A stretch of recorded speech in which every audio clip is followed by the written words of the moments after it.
welcome, Max. Cobb, Executive Director of US Biathlon. So, how you doing? Hey, Rob, I'm doing great. Working from home these days, like so many Americans. But yeah, it's all good. Well, my office here used to be a radio station until I got kicked out of it. Now I'm here in upstate New York. So, join the club. Yeah, exactly. Well, so welcome. I apologize. We were supposed to be live on LinkedIn, but unfortunately, it's not connecting. But we're live on our Facebook Game Plan News. But this will be recorded later on. So a couple things, Max. Any questions that are out there, we will have opportunities to answer them. Because you'll see below, if you don't see it, that you could text in 518-867-1117. We'll ask Max any question that you want. Exactly. And since this is my home office, there may be some, and we're broadcasting live, there may be some background noise. So if you hear any yelling or screaming, I have no idea who those people will be. And with all the schools and colleges closed, my kids are home too. So we'll see. All right. So let's jump into this. So the sport is definitely unique, and it's a combination of cross-country skiing and shooting. What is it that is so special that has inspired you and the athletes to compete? What is it about the sport?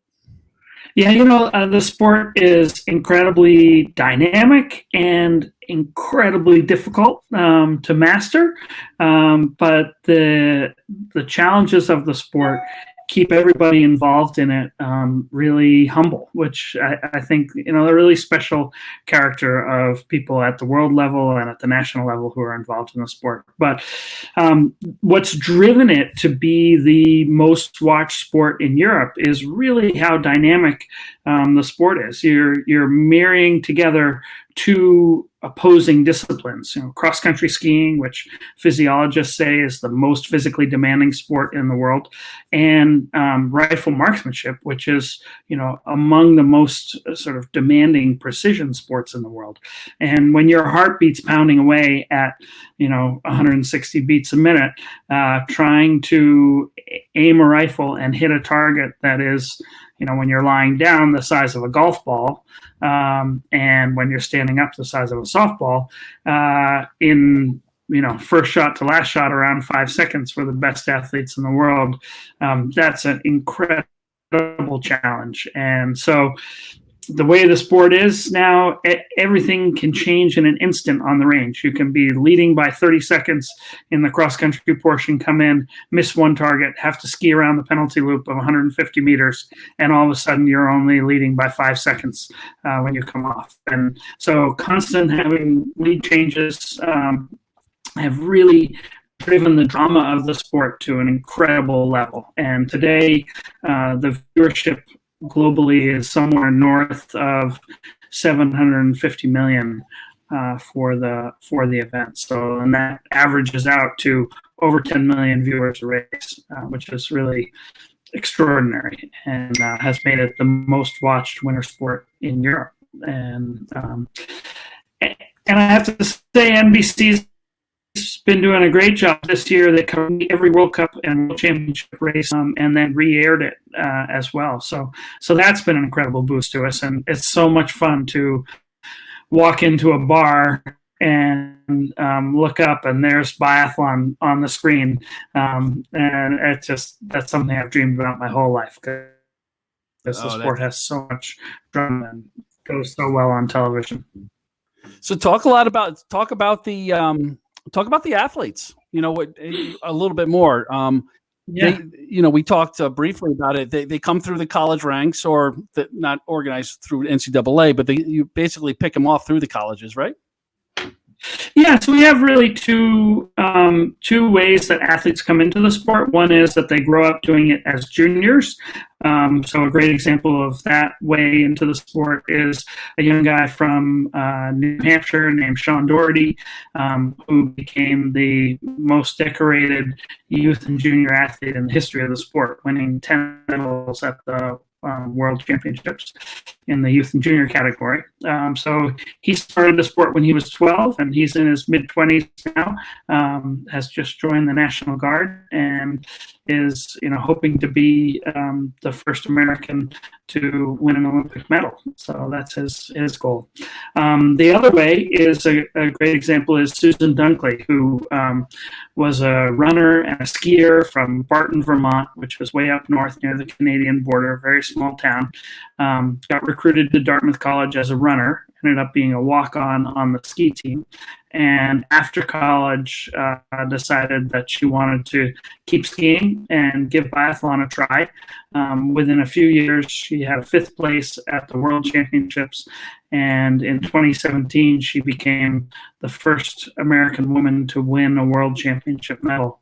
And then just a month ago, she won her 2nd World Championship medal in the sprint competition in Nantes, Italy. So, those are the two ways that people come into the sport. But really, the sport attracts very bright and interesting people because it's so much mental discipline in order to succeed in the sport. It's really, it's a very cerebral activity, trying to put everything you have into your cross-country skiing and then be able to stabilize yourself and refocus and hit the targets and then get up and get back out there and race as fast as you can on the skis to the finish lines. So, incredible experiences for the athletes and really demanding cognitive skills. So we get a lot of athletes and great athletes. Another woman we have on the team, Joanne Reed, she was a little bit ill this season, so didn't have the best results, but had a top 10 finish at the World Championships a year ago. She has a master's degree in engineering from CU Boulder that she finished up while being an athlete on the team. So lots of great athletes involved in the sport, and I think it really is the people that's kept me with it for the last 30 years. It's one of those sports that I watch. I definitely watched during the Olympic time, and to me, it's kind of like one of those things where similar to golf. You look at the strategy behind it, and it's in a sense that it was kind of like curling. Where it's relaxing to watch. There's strategy, and do you feel, because curling was such a big sport, I guess viewership wise, it almost like it came out of nowhere. It feels like your sport is the next one to get there. It seemed like there was some momentum coming up on the last Olympics. Yeah, no, that's really true. So we had, in 2017 at the World Championships, we had Lowell Bailey win become the first ever world champion from America. And a few days later, Susan Dunkley won the first women's medal.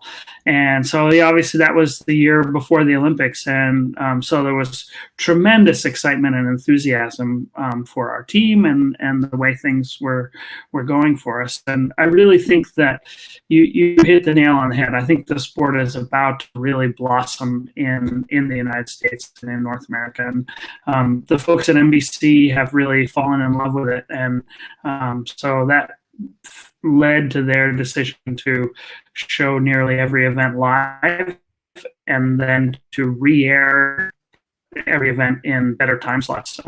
So we've gotten tremendous exposure over the last season and a half or so, which is really helping us. And what was interesting for me was to look at the viewership statistics. Exactly right. I mean, our viewership was huge. That's confidential numbers, but it was really great. So a lot of people tuning in on NBC, a lot of people understanding what the sport is, to a greater extent than has ever existed. Well, those viewership numbers aren't confidential anymore. You just gave them out. It's amazing. Yeah, you gave those numbers away, and that's very, very impressive. What about if sponsorship? I know it's probably such a big part of the overall budgeting, the overall operational piece of it, and support of the athletes in the association. What's so special sponsorship activation opportunities? I'm sure it's a lot of hospitality. Just seems like a drinking sport to me. I mean, if I'm a fan, I'm sitting there drinking. I will say that for a really good time. We are a stadium sport, so it's not uncommon to have actually 17,000 fans right on the shooting range, and they have a great time. They're out there hours before the athletes show up to race, just to get their spot, to watch the athletes as they're warming up and sighting in their rifles. And there is a certain amount of beer drunk at our events. That is a true statement. What's fun is the atmosphere that's created there, especially in our head-to-head races, where the first one into the range is the race leader, and there's a tradition in Europe that's grown up around cheering for every shot. So it's absolutely silent during the time when the athlete is preparing to shoot. Pin drop, quiet, and then they shoot, and if they hit the target, there's a roar of yay, and if they miss the target, it's oh, and then it's absolutely silent again. So it's sort of this 1 second cadence of roaring enthusiasm, and followed by it's tremendous. So audience and the participation of the fans there is just great. But the hospitality opportunities are amazing. The events are huge in Europe. It's uncommon when we don't have 10,000 buying fans in the stadium and around the course.